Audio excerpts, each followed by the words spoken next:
Hi there, welcome to my channel. Today we're speed painting, so round 1, get your beverage. Round 2, get your materials. I'm going to be doing a mixed media illustration, so the first thing I'm going to be using is watercolor. To be more precise, I'm using watercolor pencils and watercolor paints.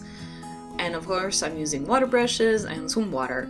When I started out with watercolor, it was very intimidating. Using water as a medium is very unpredictable and can be quite hard to control. And with watercolor, the first thing you learn is that if you want to have very white highlights, you have to plan that out first. You have to leave the space on your paper where you plan to have the white highlights so that the paper itself is the white color. And then just bring in more and more color to create shadows and values. Of course, if you don't want to use this technique of leaving out the places of paper where you want to have white highlights, you can also use different mediums. For example, you can paint out a painting with watercolor and then come in with white gel pen or with white gouache or any very pigmented white medium that's going to stay onto the color and just white out the highlights. When using watercolors, there's different techniques you can try, if you're new to watercolor, of course. If you're already an expert, you can probably give me a few pointers, and if you have any tips or tricks you would like to share with everyone, make sure to leave it in the comments below. I'm sure everyone will appreciate it.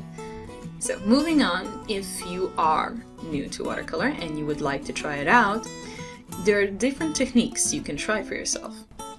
So first technique, wet on wet, is when you put water onto the paper and then you put color onto the paper. And depending on the amount of water and the quality of the paper, you can get different textures, different saturations and pigments. Definitely all depends on the absorption power of the paper. The second technique is wet on dry technique, where you put wet color, of course. You need water to activate the paint onto the dry paper. This also creates a different type of look, so make sure to experiment and see what you like. There's also another technique called lifting, where you can use a cotton ball or a cotton pad or whatever and maybe some paper like tissue paper and just lift the color off of the paper before it dries, before it gets absorbed. This can give you a really nice gradient look. When I'm done with the color paints, I'm going to be using color pencils, and here I like to create more sharp edges with the color pencils and kind of go in and try to create more details to certain parts of the illustration. So first thing, I'm going to be trying to put in these elements, and then using a water brush I'm going to be activating the paint and paint it in. With water pencils, you also have different techniques. Just like the watercolor paints, you can first put water onto a paper and then color it in with pencils. It's going to be very pigmented, so be very careful with that. You can first put the pencil onto the paper, draw it out, and then use water to activate the color. Or you can directly take a brush with water and put it onto the pencil, onto the graphite, well, not the graphite, the paint, and then put it onto the paper. Round 3, waiting for paint to dry. Now if you're like me, you're going to be tempted to help the paint dry faster, but it's recommended you let it dry naturally. It's going to look much better. Now we're slowly moving into round 4, my favorite, inking.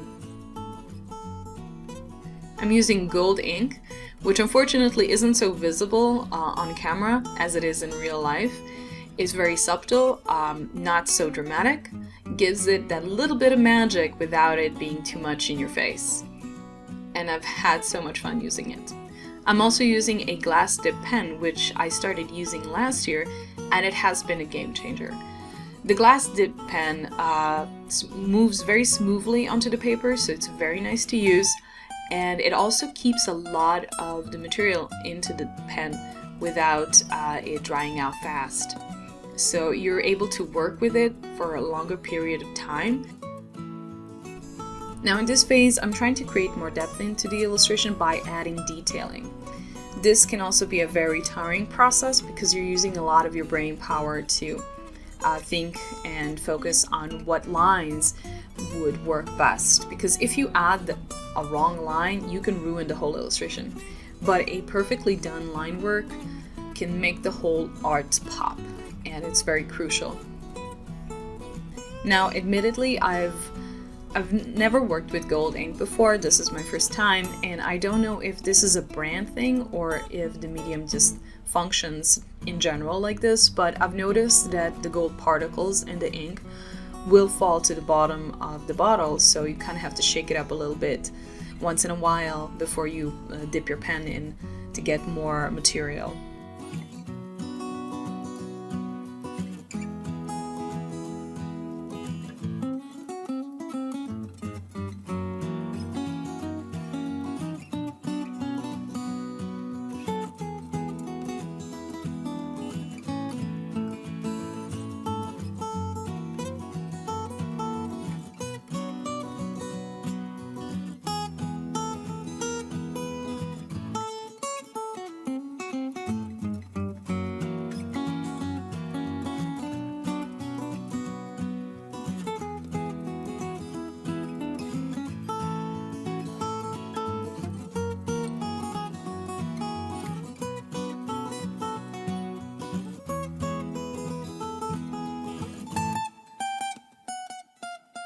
And now we come to the best part about using a glass tip pen, the cleaning.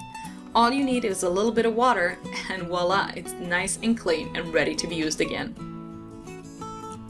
Moving on to the final round, round 5. Because the gold ink wasn't as pigmented as I had imagined or hoped, I thought it was going to be a little bit more visible, but yeah, things happen. So I'm going to improvise a little bit, and I'm going to be using a black ink pen, a micron black ink pen, to go in and add a few more finishing details, you know, just to wrap things up and make sure everything is nice and visible.